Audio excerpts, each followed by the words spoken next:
My name's Milo. I'm 28. After my marriage unraveled like cheap twine, I packed what little I had and moved to a speck-on-the-map town called Graybridge in rural Georgia. Aside from my folks' cramped apartment back in the city, I didn't have many options, so I went to live in the house my grandfather left behind when he passed. The place sat out on Wild Pine Road, about a 15-minute drive from town. 10 acres of lonely forest wrapped around it like a secret.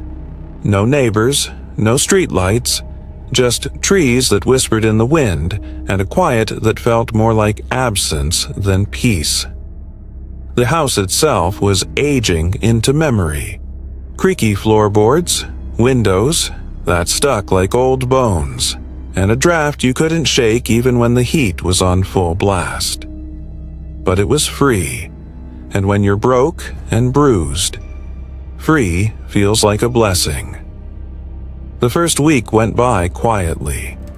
I unpacked, scrubbed dust off everything, and settled into a routine. I'd sit out on the porch at dusk with a cold beer, watching the fireflies light up like flickering stars. There was no traffic out there, just wind and the hoot of the occasional owl. Then the whistling started. The first time I heard it was on the 8th night. I just climbed into bed, flipping through my phone before sleep, when a strange sound floated through the cracked bedroom window. Whistling. Not a song I recognized, just this broken, lopsided melody, off-key and deliberate. It sounded like someone wandering through the trees behind the house, whistling as they went. It gave me chills, but I brushed it off. Maybe a night hunter.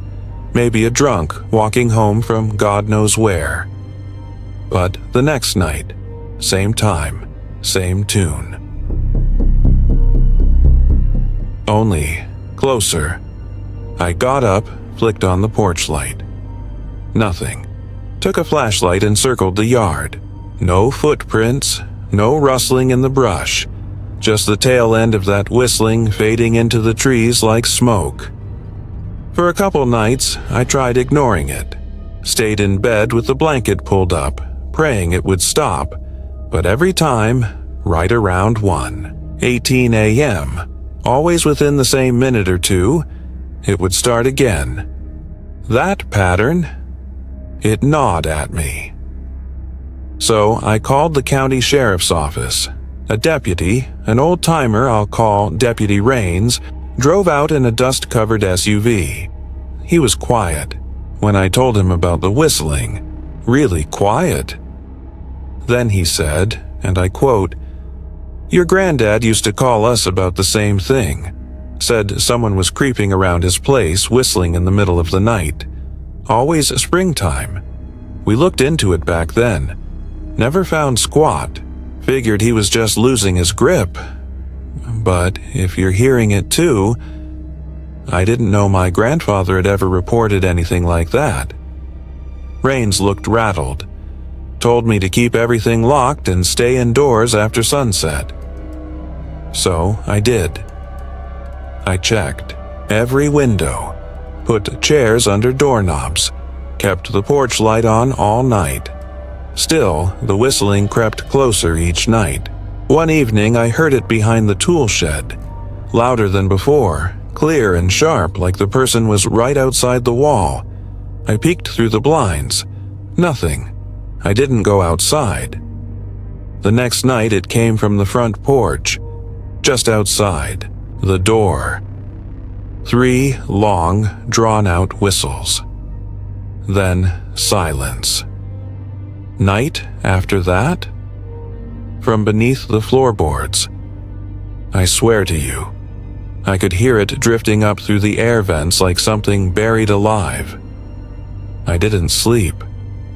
The next morning, I climbed into the attic, digging through boxes my grandfather left behind. Near the back, buried under old hunting jackets and dusty books, I found a wooden box filled with notebooks.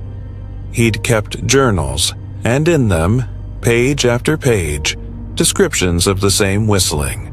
Same season, same times. He wrote about watching the tree line with a rifle in his lap. Said it only ever happened when he was alone, after my grandmother passed. I called Rains again. He came out, read a few pages of the journal, and went pale. "Whatever it is," he said, "don't open the door unless you know who's knocking." That night I sat on the couch, shotgun across my lap, fingers trembling. At exactly 1:17 a.m., the whistling returned, but this time, it didn't come from outside, it came from the hallway. Inside the house. I froze. The hallway light was off, but I could hear it, clear as ever, soft steps paired with that off-key tune, getting closer. I stood, raised the shotgun. Voice dry as dust, I shouted, "Who's there?" The whistling stopped. I hit the hallway light. Empty. I didn't sleep again. Not that night, not the one after. 2 days of silence followed, and then knocking. Not at the front door, at the back. 3 slow knocks. Then nothing. I lay in bed, paralyzed. And then, soft creaks. Someone was walking the hallway. The light flicked off. Heart jackhammering, I grabbed the shotgun and stepped out. There, at the far end of the hall, stood a figure, dressed in black, face pale as chalk, perfectly still, watching me. I raised the shotgun. "Don't move," I croaked. The figure didn't flinch, then slowly it turned, raising a leg as if to run. "Stop!" I yelled. It bolted, thundered out. The front door, disappearing into the woods. I chased it out, firing around blindly into the darkness. "Don't come back!" I screamed. The sound echoed like thunder over the deck. I locked every door, drove straight into town, slept in my truck. When Rains returned the next day, the front door was unlocked again. Whoever it was had a key. He suggested, off the record, I get out. Said someone didn't want that house to be lived in. Not by me, not by my grandfather. I changed the locks that afternoon and packed my things. I went to stay with my parents out of state. We emptied the house of anything sentimental. Everything else we sold or left. We never figured out who they were. I live in the city now, streets loud with traffic, buildings stacked like shoeboxes. But when I was a kid, I spent my early years in a tiny place called Harlow Creek, tucked into the hills like a forgotten toy. It wasn't even a town, really. Just a cluster of old houses, dirt roads, and fewer than 100 people, most of whom shared the same 5 last names. Everyone knew everyone, and most of the cars had nicknames instead of plates. I was 7 then, running wild with my best friend, Wren. That summer was boiling, the kind of heat that makes the air itself shimmer. Wren and I were parched, dreaming of something cold and fizzy. We had almost enough change to buy 2 cans of soda from Miss Arla's shop, just a few more coins short. That's when old Miss Corleen called us over from her porch. She wore her usual floppy hat and smelled like lemon balm. "Boys," she said, "my birthday's next week, and I'm brewing up mint tea for the whole town. Problem is, I'm clean out of mint. You fill 2 bags full and I'll buy you all the soda you can drink." It sounded like a miracle. No begging our parents for change, just work and reward. So we set out, plastic bags in hand, combing the creek beds and garden edges for wild mint. The sun turned our backs into toast, sweat pouring into our eyes. After an hour, we'd barely filled half a bag.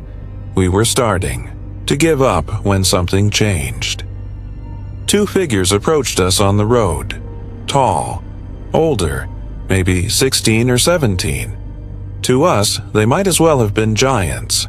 Both wore jet black hoodies, sleeves pulled down despite the heat, tight jeans and shoes too clean for that dusty path. Their hoods were up, hiding most of their faces, but their voices didn't match their look. High-pitched, cheerful, too, sugary. "You boys out here alone?" one asked, tilting his head. Ren glanced at me, eyes narrow. He gave a quick wave, a kind of hand signal. I didn't get it. I smiled stupidly and replied, "We're just looking for mint leaves. Got a deal going with Miss Corleen." The two exchanged a look. One crouched beside me and patted my head like I was a puppy. Ren stepped in immediately, pulling me back by the arm. He was tense, almost shaking. "What family you from?" he asked them sharply, using the old way people identified bloodlines in Harlow. If you didn't recognize someone's parents, they were a stranger. Period. The guys didn't answer. Instead, one of them said, "There's a whole field of mint up over that hill." He pointed toward a wooded rise behind the village. "We can show you. You'll have those bags filled in no time." We both knew that hill, played there often, but we also knew there weren't any mint fields there. Grapes, maybe. Corn sometimes. Not mint. Still, I was naive. Something about their offer sounded like an adventure. I tugged Ren's arm. "Let's just go see." He didn't look happy, but we followed. As we walked, the path got narrower, the trees thicker. Ren's hand stayed clutched in mine, but it trembled. Behind us, the village vanished into the heat haze. Something was wrong. I asked, "How much farther?" "You'll see," one replied, not even turning around. That's when I felt it. Cold panic rising in my stomach like bile. Ren leaned close to my ear and whispered in a voice so faint it was almost air. "These guys aren't right. Run." He didn't wait. He grabbed my arm and bolted, downhill, back toward the village. I ran like I was weightless. Branches tore at our skin, gravel flew under our sneakers, but we didn't stop. Behind us, the black-clad strangers shouted, then gave chase. I was crying, could barely breathe, but I didn't stop. Somehow, we made it back into the village. I don't know how they didn't catch us. Maybe they gave up. Maybe someone saw. But the moment we stepped onto Miss Corleen's porch, we collapsed. Sweat-drenched, gasping, shaking.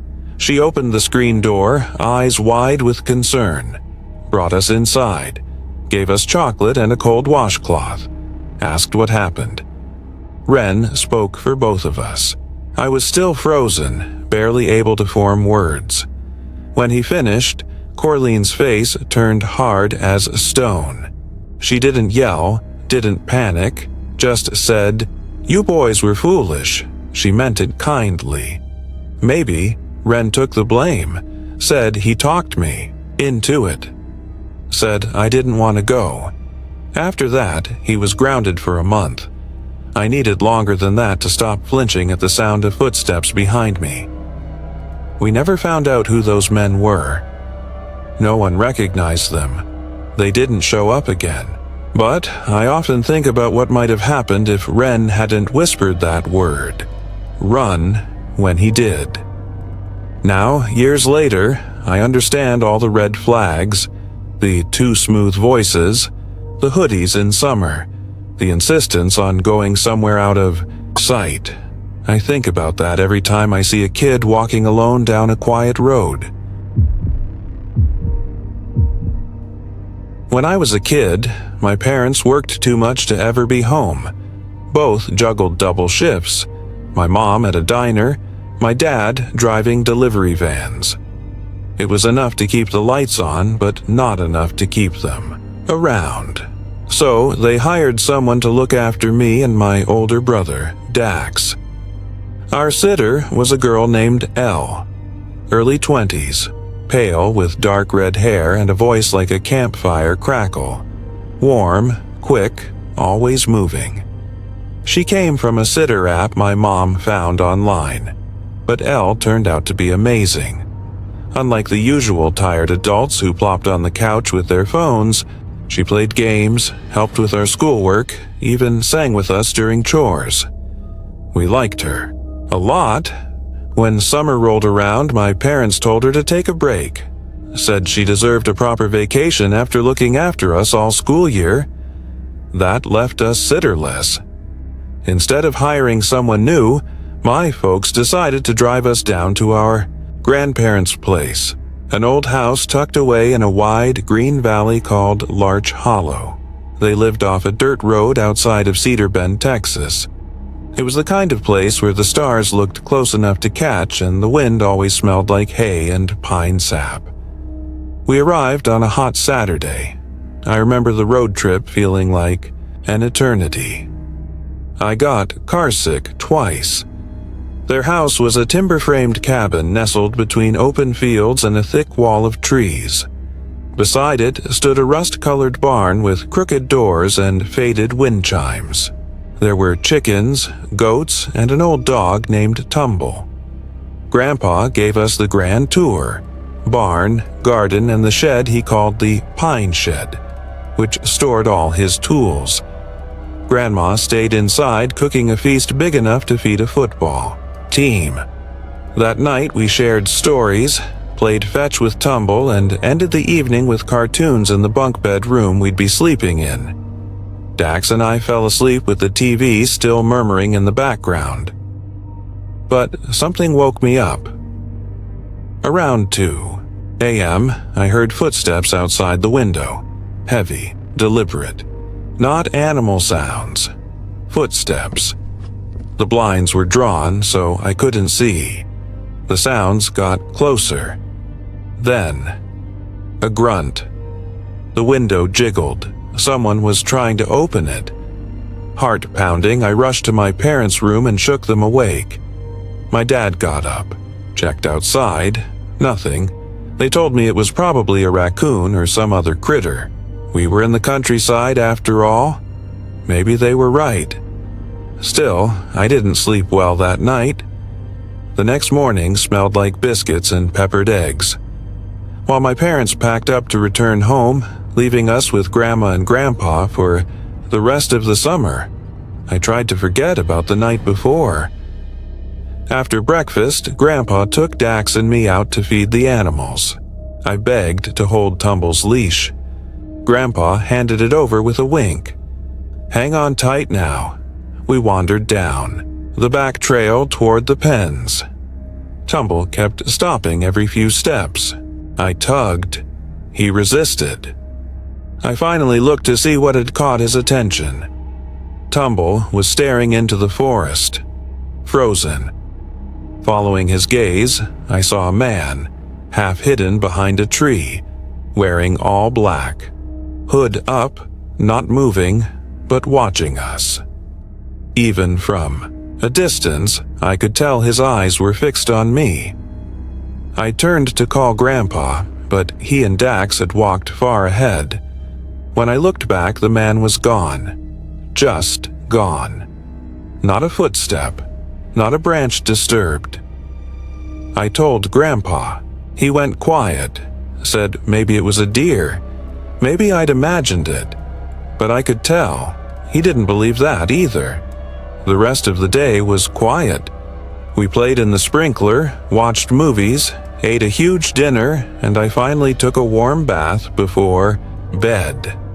Again, cartoons helped us drift off, but that night, something new happened.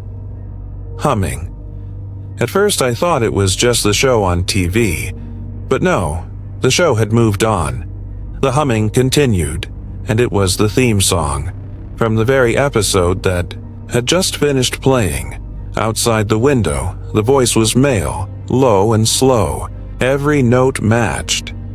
I thought maybe it was Grandpa, outside smoking like he sometimes did. I whispered through the window, "Grandpa?"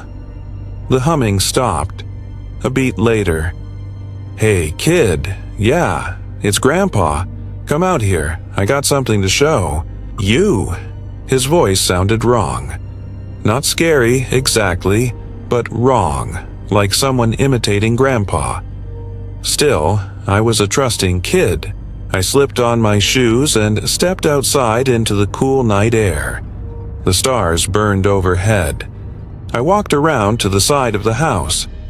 He was there, standing by the pine shed. Hood pulled up, hand outstretched. I took it. It was cold. Not Grandpa's hand. Too smooth. Too young. He started walking toward the barn, holding my hand like we were about to see a surprise. Something in my chest screamed. I asked, "What are we going to see?" He didn't answer. His silence hit me like a brick. I looked at his hand. Again, studied the veins, the fingernails.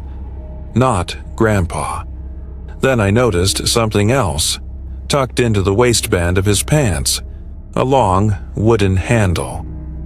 A tool? No. An axe. Panic struck like lightning. Just then, from the house, I heard the real Grandpa's voice. "Hey, who's out there?" The man turned toward the sound. In that split second, I yanked my hand free and backed away. He stood frozen, then turned and sprinted toward the woods. I bolted back to the house, screaming for help. Grandma was already on the phone with the police. By some miracle, the station wasn't far. Within minutes, sirens were bouncing off the trees. They found the man crouched in a ditch not far from the barn. He had stolen tools with him and the axe. Later that week, we learned who he was. Elle's ex-boyfriend. His name was Danny. He'd been stalking us since the spring. He knew where Elle worked. He knew how much she cared about us. He told the police he only wanted to get her attention, that he wasn't planning to hurt me, just use me as leverage. He said, "I figured if I took the girl, Elle would have to talk to me. Then we could fix things." That was his plan. After the arrest, my parents picked us up early. They let Elle go. No hard feelings, just fear. They started looking for new jobs that would keep them closer to home. Even now, 20 years later, I can't shake the image of that man's hand wrapped around mine, the humming at the window, the fake Grandpa voice in the dark. It's the kind of thing that carves a scar into your memory. And every time I look at an old wooden shed, I wonder what would have happened if my real Grandpa hadn't woken up to use the bathroom that night. Still think you're alone at night? If these stories gave you chills, there's more where they came from. Subscribe for fresh tales of the eerie and unexplained. Share this with someone who leaves the lights on. Got a strange story of your own? Tell us. We might feature it next. Because the scariest things aren't in your dreams. They're in the silence right before the knock.